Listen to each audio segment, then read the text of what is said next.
नमस्कार दोस्तों, मेरा नाम है एडवोकेट दीपेंद्र सिंह और लीगल वर्क डिपार्टमेंट की यूट्यूब चैनल में आप सभी का बहुत बहुत स्वागत है। दोस्तों, इस LWD यूट्यूब चैनल में हम लीगल एवं विधि संबंधित सारी की सारी जानकारी अपडेट्स लाते रहते हैं।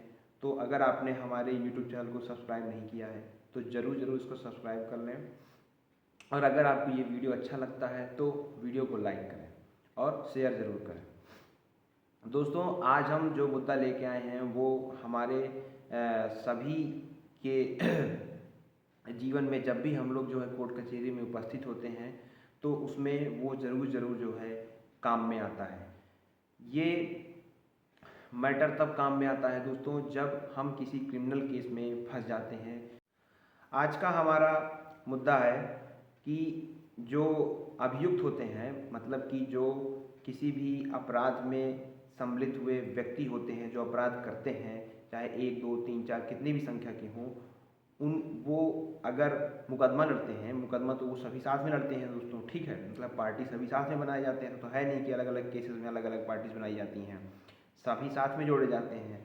तो उनको कब कब सभी को साथ में कोर्ट में अपनी उपस्थिति दर्ज करानी होती है, सभी को साथ में कोर्ट में उपस्थित होना पड़ता है। ऐसी कौन कौन सी सिचुएशन होती हैं एक निश्चित ट्रायल के दौरान, मतलब कि जब आपका जो है पूरा ट्रायल चल रहा होता है कि आप जो है वो आपने अपराध किया है या नहीं किया है, ठीक है। तो कब कब आपको जो है अदालत में चारों जितने भी लोग हैं उनको सभी को साथ में जाना पड़ेगा। अगर उनमें से एक भी नहीं है तो वो काम नहीं होगा अदालत में, ठीक है। तो देखिए दोस्तों, अदालत में जो क्रिमिनल प्रक्रिया होती है उसमें एक वारंट ट्रायल होता है। वारंट ट्रायल मतलब 2 साल से अगर ऊपर सजा वाला अपराध आपने किया है या आपके सह अभियुक्त ने किया है, अभियुक्त मतलब एक्यूज दोस्तों जिन्होंने अपराध किया है, तो अगर आपके साथ जो सह अभियुक्त हैं उन्होंने अगर आपके साथ अपराध किया है तो दोस्तों 4 ऐसी सिचुएशन होती है ट्रायल में जिसमें आपको अपने सह अभियुक्तों के साथ ज़रूर जो है वहाँ उपस्थित होना पड़ेगा। अदरवाइज उसमें फिर क्या होगा, आप डेट लग जाती है, ठीक है। अगर डेट लग गई तो फिर आगे बढ़ता चला जाएगा मैटर, और आपकी अगर सज़ा है दोस्तों तो वो सज़ा मतलब कि अगर आपको जो है जेल में रखा गया है तो वो कंटिन्यू होता चला जाएगा, ठीक है। अब देखिए दोस्तों, या फिर आप बेल में हैं तो वो भी कंटिन्यू होता चला जाएगा, ठीक है। जो उसमें पहला चीज़ होता है वो होता है दोस्तों जब आपका वकालतनामा फाइल होता है दायरा के साथ। जैसे आपने जो है अपना दायरा फाइल किया, ठीक है। जैसे सरकार बनाम मुकेश, ठीक है। अब सरकार बनाम मुकेश में मुकेश की तरफ से अगर आप मुकेश हैं और सह अभियुक्त हैं मुकेश के, तो वो लोग अपना दायरा फाइल करेंगे, रिप्लाई फाइल करेंगे कंप्लेंट का, ठीक है। उनका वकील फाइल करेगा, उसके साथ अपना वकालतनामा लगाएगा, ठीक है, कि हम इसको इन अभियुक्तों को हम लोग जो है रिप्रेजेंट कर रहे हैं वकील। तो वकालतनामा दायरा के साथ जाता है, और दायरा के साथ जाते वक्त वकील और अभियुक्त जो है सारे के सारे जज के सामने प्रस्तुत होने चाहिए, तभी जाके दायरा जो है एक्सेप्ट होता है और तभी आपका जो है केस आगे बढ़ता है दोस्तों, ठीक है। अब देखिए क्या होता है, जो दूसरा जहाँ पर सभी लोगों को जाना जरूरी होता है वो है चार्ज फ्रेमिंग दोस्तों। चार्ज में जब चार्ज बनता है कि आपने क्या क्या अपराध किए हैं, सारे संज्ञान लेके जो है कोर्ट इसको देखता है कि आपने कौन कौन से धाराएं लगाई जाएं जिन जिन अपराधों को आपने किया है, तो वो चार्ज फ्रेमिंग कहलाता है। उसमें ये देखा जाएगा कि आपने क्या क्या किया है और उसमें कौन कौन से एलिमेंट्स फिट बैठते हैं, जो कि एक पर्टिकुलर सेक्शन में, निश्चित सेक्शन में, धारा में, जो कि आपराधिक धाराएं हैं उनमें लगता है, ठीक है। तो उसमें सभी लोगों का, सभी अभियुक्तों का रहना बहुत ही आवश्यक होता है दोस्तों, ठीक है। अब तीसरी सिचुएशन जहाँ पर सभी को अभियुक्तों को रहना आवश्यक होता है वो है 313।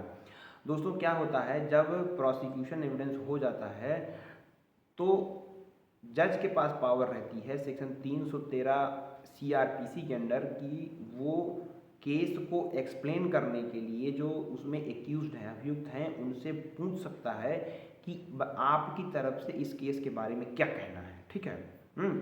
और वारंट ट्रायल में ये मैंडेटरी होता है, ठीक है, 313 के अंतर्गत। तो जज ऐसा तो है नहीं कि एक एक से पूछेगा, ये ऐसा नॉर्मली नहीं होता है। सभी एक्यूज को एक साथ बुलाया जाता है, सभी अभियुक्तों को एक साथ आना पड़ता है और तभी जज ये पूछता है उनसे कि भैया ऐसा है कि ये जो आपके केस में हुआ है क्या यह सत्य है, या आपको भी इसमें अपनी तरफ से कुछ कहना है। ठीक है, तो ये चीज़ होती है जो 313 में सभी लोगों को आना आवश्यक कर देती है। ठीक है, अब देखिए चौथा पॉइंट यहाँ पर सभी लोगों को आवश्यक होता है, वो है जब फाइनल ऑर्डर सुना जाता है, जजमेंट सुनाया जाता है। ठीक है दोस्तों, इसमें सभी लोगों का आवश्यक होता है, अनिवार्य तरीके से उसमें आना आवश्यक होता है। ठीक है, मान लीजिए कि जजमेंट सुनाया, अब जजमेंट में ये है कि आपकी गिरफ्तारी होनी है। ठीक है, अच्छा अब सभी लोग नहीं हैं तो जैसे ही बाहर वाला आदमी जो कि बाहर है वो जजमेंट सुनेगा वो भाग जाएगा।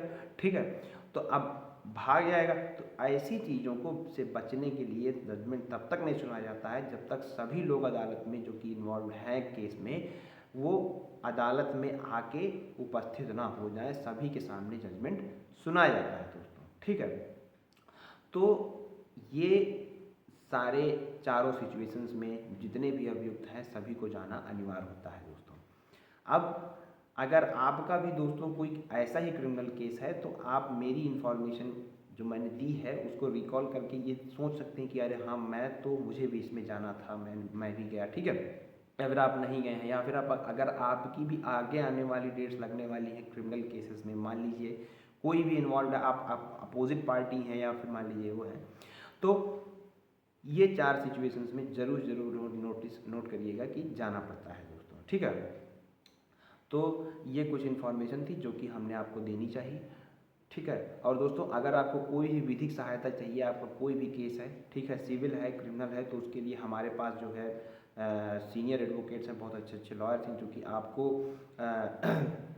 विधिक सहायता प्रदान कर सकते हैं। पहली बात तो अगर आप अपना फ़ोन जो है आप अपना केस फ़ोन के माध्यम से अगर समझाना चाहें तो वो भी अच्छी बात है, अदरवाइज़ हम वीडियो कॉल पे भी उपलब्ध हैं। और दोस्तों आपका जहाँ भी अपराध हुआ है, मान लीजिए आपके क्षेत्र में जहाँ भी अपराध हुआ है वहाँ पे भी ऐसा नहीं है कि हमारे कॉन्टैक्ट में लॉयर्स नहीं है, हाई कॉन्टैक्ट में आपका केस ले लिया जाएगा और सस्ते दाम में भी आपका केस लिया जाएगा, ऐसी कोई दिक्कत की बात नहीं है।